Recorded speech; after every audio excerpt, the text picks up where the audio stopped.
Ukraine president Vladimir Zelensky വലിയൊരു റെവലേഷനാണ്, വലിയൊരു ഭയങ്കര ആറ്റം ബോംബാണ് പൊട്ടിച്ചിരിക്കുന്നത്. ഒരു ഇൻ്റർവ്യൂ കൊടുക്കുകയാണ് അമേരിക്കൻ ന്യൂസ്, വയർ ന്യൂസ്, അതായത് അസോസിയേറ്റഡ് പ്രസ്. അത് ഇന്ത്യയുടെ PTI പോലെ UK റോയിറ്റേഴ്സിനെ പോലൊരു സംഭവമാണ്. അസോസിയേറ്റഡ് പ്രസ് ഇത് അമേരിക്കയുടെയാണ്. അപ്പം ആ ഇൻ്റർവ്യൂവിൽ പറയുന്ന സംഭവം, ഇത് വരാനുള്ള ദിവസങ്ങളിൽ വലിയ വലിയ വെടിയും ചീറ്റിലും ഉണ്ടാകാനുള്ള സാധ്യതയുണ്ട്. എന്താണ് പറയുന്നത്? അമേരിക്കൻ ഗവൺമെൻറ്റും ബൈഡൻ അഡ്മിനിസ്ട്രേഷനും പറഞ്ഞുകൊണ്ടിരുന്നത് ഏകദേശം 100 മുതൽ 200 ബില്യൺ അതിൻ്റെ വെപ്പൺസിൻ്റെ സഹായമാണ് ഉക്രൈന് കൊടുത്തത്. ഗ്രേറ്റ്. പക്ഷേ ഇയാൾ കണക്കുകൾ നിരത്തി പറയുന്നു, അതായത് സെലൻസ്കി റിപ്പോർട്ടറോട് കാണിച്ച് പറയുന്നു, ഉക്രൈൻ ആകെ കിട്ടിയത് 70 ബില്യൺ മാത്രമേ ഉള്ളൂ. ബാക്കി എവിടെ പോയി എന്നുള്ള കാര്യത്തെപ്പറ്റി പുള്ളി പറയുന്ന ഡീറ്റെയിൽസ് കേൾക്കുക. ഇൻട്രസ്റ്റിംഗ് ആണ്. ഈ വെപ്പൺസിൻ്റെ ട്രാൻസ്പോർട്ടേഷൻ, അതായത് ലോജിസ്റ്റിക്സ്, ഇത് അമേരിക്കൻ കാർഗോ കമ്പനികളാണ്, വലിയ വലിയ എയർക്രാഫ്റ്റുകളാണ് ഇത് കൊണ്ടുവന്നത്. അപ്പം ഇതിൻ്റെ റേറ്റ് എന്ന് പറയുന്നത് ഒരു നോർമൽ റേറ്റിനേക്കാളും 4 ഇരട്ടി കൂടുതലായിരുന്നു. നോർമലായിട്ടൊരു കാർഗോ ഫ്ലൈറ്റ് എത്രയാണ് ചാർജ് ചെയ്യുന്ന വെപ്പൺസ് കൊണ്ടുവരുന്നത്, അതിൻ്റെ 4 ഇരട്ടിയായിരുന്നു. ആ സമയത്ത് ഉക്രൈൻ്റെ പ്രസിഡന്റും അവരും അമേരിക്കയോട് പറഞ്ഞു, ഉക്രൈൻ്റെ എയർക്രാഫ്റ്റ് അമേരിക്കയിൽ വന്ന് ഈ സാധനങ്ങൾ എടുത്തുകൊണ്ട് വരാം, കാരണം ഇത് ഹ്യൂജ് മണിയാണ്, കാരണം ഇത്രയും അതിൻ്റെ കൂടെ ബാക്കി ഞങ്ങൾക്ക് വെപ്പൺസ് തരിക എന്ന് പറഞ്ഞു. പക്ഷേ ബൈഡൻ അഡ്മിനിസ്ട്രേഷൻ അത് റിഫ്യൂസ് ചെയ്തു. ഇനി ഇത് കൊടുത്തിരിക്കുന്ന ആർക്കാണ്? അതായത് ട്രാൻസ്പോർട്ടേഷൻ എന്ന് പറയുന്ന സംഭവം, അതായത് ഡെമോക്രാറ്റ്സുമായിട്ട് ഏറ്റവും അടുപ്പമുള്ള പല ബിസിനസ്സുകാർക്ക് അവരുടെ ഉടമസ്ഥയിലുള്ള കമ്പനികൾക്കാണ് 4-5 ഇരട്ടിയിൽ ഈ ട്രാൻസ്പോർട്ടേഷൻ സംഭവം പോയിരിക്കുന്നത്. ഇതിൻ്റെ അടുത്ത പാർട്ട് കേൾക്കുക, ഇൻ്റർവ്യൂവിൻ്റെ അത് ക്ലിയർ ആയിട്ട് പറയുന്നത്, എത്ര ഈ പണം ഇവർ തന്നു എന്ന് പറയുമ്പോൾ അതിനകത്ത് അമേരിക്കയിൽ അവിടെ ഇവരെ ട്രെയിനിങ് ചെയ്യുന്ന സൈന്യത്തിൻ്റെ കൂടെ പണമുണ്ട്. എഗ്രീഡ്. അതേപോലെയുള്ള ഉക്രൈന് മറ്റുള്ള സപ്പോർട്ടും കൊടുത്തു. ഇപ്പം സെലൻസ്കി പറയുന്നത് മറ്റുള്ള ഒരു സപ്പോർട്ടും കിട്ടിയിട്ടില്ല.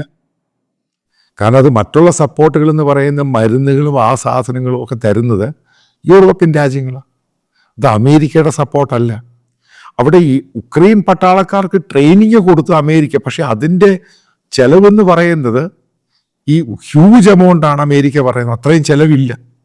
അതൊരു ചിലവ് ഏകദേശം ഈ പറയുന്ന 3 വർഷത്തെ ഈ ആകെ 300-400 അമേരിക്കൻ സൈനികരെ അവിടെ ട്രെയിനിങ് ചെയ്യുന്നുള്ളൂ. ഇവരെ ബേസിക്കായിട്ട് ട്രെയിൻ ചെയ്യുന്നത് ഈ സാറ്റലൈറ്റ് നോക്കിയിട്ടുള്ള ഈ അമേരിക്ക കൊടുത്തുള്ള F-16 അവിടെ കൊണ്ട് ബോംബ് ചെയ്യണം എന്നുള്ള സംഭവം. അതിന് മറ്റുള്ള യൂറോപ്യൻ രാജ്യം ബ്രിട്ടനും പോലും അത് അനുകൂലിച്ച് യുക്രൈന് കൊടുക്കുന്നുണ്ട്. പക്ഷെ അതിനകത്ത് എന്നാൽ തന്നെ അയാൾ പറയുന്ന ഏകദേശം $30 ബില്യൺ കാണാനില്ല, വന്നിട്ടില്ല. അതെവിടെ പോയി? പുള്ളി ചോദിക്കുന്നത് ചോദ്യം ഭയങ്കര വാല്യൂ. $30 ബില്യൺ. ഇത് പറയുന്നത് ഈ ലോബിയിസ്റ്റുകളുണ്ട് അമേരിക്കയിൽ. കാരണം ഈ പൊളിറ്റിക്കൽ പാർട്ടിക്ക് ലോബി ചെയ്യുന്നവർ, അപ്പം അവർക്കായിട്ടാണ് ഈ പണം പോയിരിക്കുന്നത്.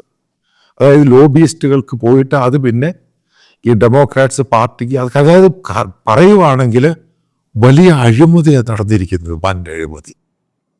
അത് അമേരിക്ക പോലുള്ള രാജ്യത്തിൽ ബൈഡൻ ഈ പറയുന്ന ലെഫ്റ്റും ഡെമോക്രാറ്റ്സിൻ്റെ അകത്ത് ഹ്യൂജ് അഴിമതി. അമേരിക്കൻ എയ്ഡ്, അതായത് വെപ്പൺസ് കൊടുത്തിട്ട് അതിനകത്ത് ഇത്ര % കമ്മീഷൻ അടിച്ചു മാറ്റി. ഇത് തന്നെയായിരുന്നു നേരത്തെ ഹിലരി ക്ലിൻ്റൻ്റെ ബിൽ ക്ലിൻ്റൺ ഫൗണ്ടേഷനിൽ ബംഗ്ലാദേശി പ്രധാനമന്ത്രി യൂനിസ് മുഹമ്മദ്.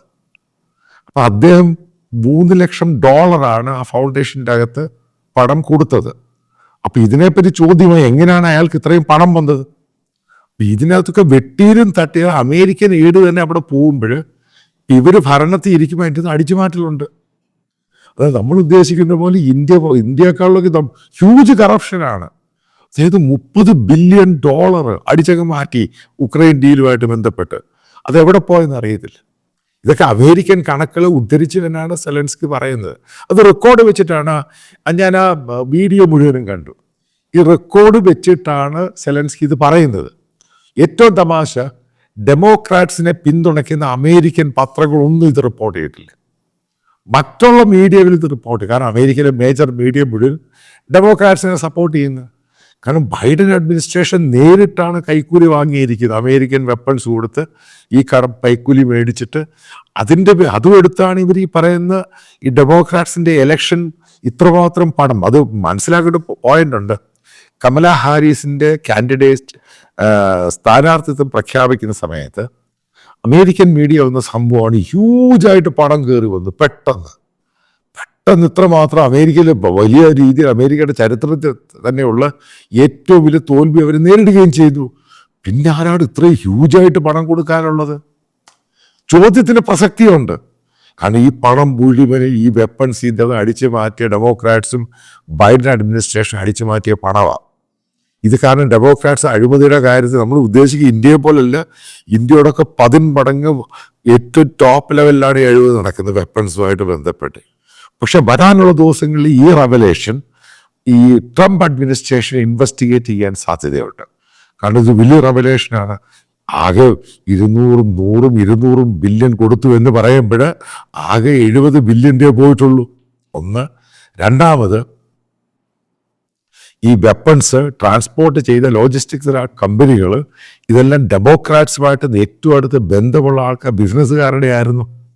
അപ്പോൾ അതിനകത്ത് വൺ സൈഡ് ട്വൈസ് കൊണ്ട് അവിടെ ഡെലിവറി ചെയ്ത് തിരിച്ചു വരുന്നതിൻ്റെ കോസ്റ്റ് എന്ന് പറയുന്നത് 4-5 ഇരട്ടിയാണ് എക്സ്ട്രാ ആയിട്ട് ചാർജ് ചെയ്തത്. അപ്പോൾ ആ സമയത്ത് ഉക്രൈൻ പറയുന്നുണ്ടായിരുന്നു, ഞങ്ങളുടെ ഫ്ലൈറ്റ് വന്ന് ഈ സാധനം എടുത്തുകൊണ്ട് വരാം. അത് കംപ്ലീറ്റ് ആയിട്ട് ബൈഡൻ അഡ്മിനിസ്ട്രേഷൻ റിഫ്യൂസ് ചെയ്തു. അത് അവിടുന്ന് അടിച്ചു മാറ്റി. പിന്നീട് അമേരിക്കൻ പട്ടാളക്കാർ ഉക്രൈന് ട്രെയിനിങ് കൊടുത്തതിൻ്റെ അകത്ത് അവിടുന്നും പണം അടിച്ചു മാറ്റി. അതായത് വലിയ കറപ്ഷൻ. ചിലപ്പോൾ ഇത് വലിയ വാട്ടർ ഗേറ്റ് അതിനേക്കാളും ഹ്യൂജ് ഒരു സംഭവമായിട്ട് റെവലേഷനായിട്ട് ഫ്യൂച്ചറിൽ വരാനുള്ള സംഭവമുണ്ട്. ചിലപ്പോൾ അമേരിക്കൻ പ്രസിഡന്റിനെ അറസ്റ്റ് ചെയ്യാനും ഈ കമല ഹാരിസിനെ അറസ്റ്റ് ചെയ്യാനും വലിയ രീതിയിൽ ഇത് വലിയ പൊട്ടിത്തെറി ഉണ്ടാകാനുള്ള സാധ്യതയുണ്ട്. അപ്പോൾ എത്രമാത്രം കറപ്റ്റഡ് ആയിരുന്നു ബൈഡൻ അഡ്മിനിസ്ട്രേഷൻ മനസ്സിലാക്കുക. അപ്പം ഇതിൻ്റെയൊക്കെ പേരിലാണ് നിങ്ങൾ മനസ്സിലാക്കേണ്ടത്, ഈ ഇസ്രായേലുമായിട്ട് ആയുധത്തിൻ്റെ ഡീലുണ്ടായ സമയത്ത് ഇവർ പലപ്പോഴും അത് ഫ്രീസ് ചെയ്തു. ചിലപ്പോൾ ഇസ്രായേലി പ്രധാനമന്ത്രി അതിന് തയ്യാറായി കാണത്തില്ല. വരാനുള്ള ദിവസങ്ങളിൽ ഇതും അടുത്ത റെവലേഷൻ ഉണ്ടാകും. എന്തുകൊണ്ടാണ് ഇത് പോസ് ചെയ്ത്? പിന്നെ ട്രംപ് വന്ന ശേഷമാണ് ആയുധങ്ങളെല്ലാം വിട്ടുകൊടുക്കുന്നത്. ചിലപ്പോൾ അവിടെയും ഡീലിൻ്റെ കാര്യം ഉണ്ടായിരിക്കും. അപ്പോൾ എല്ലാം കൂടെ നോക്കുവാണെങ്കിൽ പഴയ ബൈഡൻ അഡ്മിനിസ്ട്രേഷൻ ഡെമോക്രാറ്റ്സും ചിലപ്പോൾ അമേരിക്കയുടെ ചരിത്രത്തിൽ ഏറ്റവും വലിയ കറപ്റ്റഡായിട്ടുള്ള അധികാരത്തിലിരുന്നവരാണെന്നുള്ള കാര്യം പിന്നീട് വെളിച്ചത്ത് വരുമ്പോൾ അത് അമേരിക്കയ്ക്ക് ലോകമെമ്പാടും ഉണ്ടാകുന്ന ക്ഷീണമെന്ന് പറയുന്നത് പെട്ടെന്നൊന്നും മാറ്റാൻ സാധിക്കില്ല.